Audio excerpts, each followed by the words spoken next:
此刻，北极的气温达到了-60度，几乎没有食物可吃的因纽特人，只能依靠海豹肉来度过这个寒冷而又漫长的冬季。海豹厚厚的脂肪不仅能给因纽特人提供充足的热量，更是不可多得的燃料。老布的妻子将手上残留的脂肪舔舐干净，又切下一小块放到儿子嘴里。要知道，海豹来之不易，因纽特人要冒着生命危险去捕捉。海豹喜欢在冰面薄弱的地方上来探头呼吸，所以因纽特人一旦不慎掉落进去，基本上就没救了。但为了家中的妻儿，老布还是顶着严寒出门捕猎了。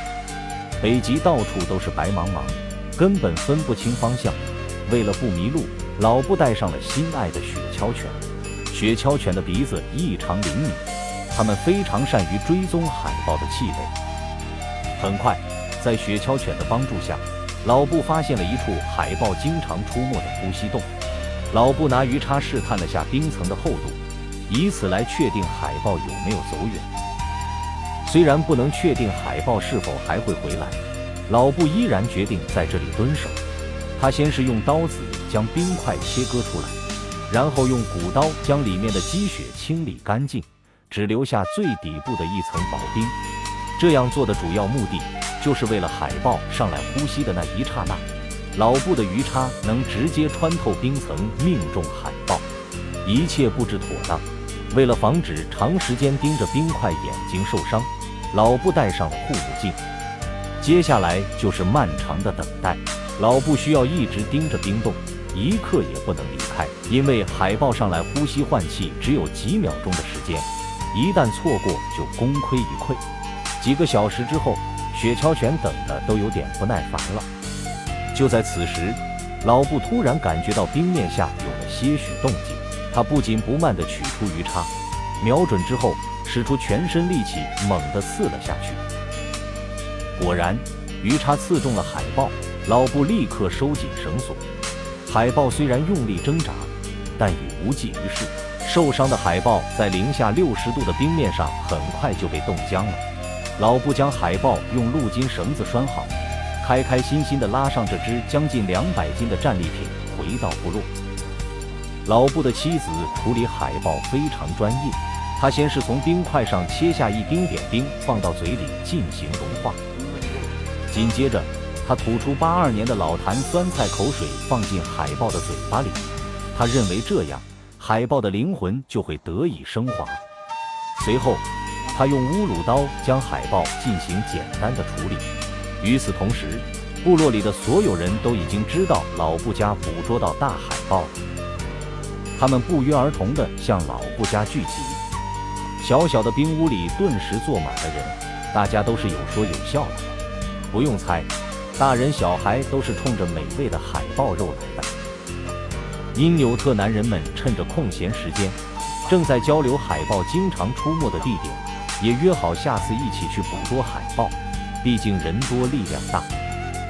众人对此都表示赞同，这样就不用担心掉进冰洞里了。老布的妻子非常好客，他决定先烧点热水给大家喝。只见他拿出极为宝贵的海豹油点上，先给室内增添点温度。待火势稍大些，他将雪块放置在石槽内开始融化，等会还可以用水来烧点海豹汤。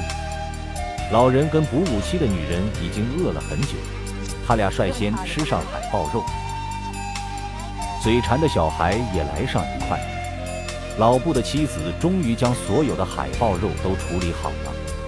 到了享用的时刻，所有人都吃得津津有味。此刻冰屋内的温度已经上升到-20度，非常暖和。再吃上半生半熟的海豹肉，对于因纽特人来说是多么幸福的一件事。因纽特人整个冬季只能吃3文鱼，偶尔才能吃点海豹肉，所以能多吃一点是一点。老表边吃边说，海豹简直比牛肉还要美味。他甚至直接端起石锅将汤汁喝得一干二净，完全没听见小孩说留点给我。吃饱喝足的因纽特人开始了娱乐活动，他们玩起了咧嘴游戏，双方将手放到对方的嘴里，然后反方向发力，谁先顶不住谁就输。看着狰狞的表情，阿德跟老表多少带点私人恩怨了。最终阿德放开了手认输，老表虽然获胜，但是换来的却是嘴巴有点漏风。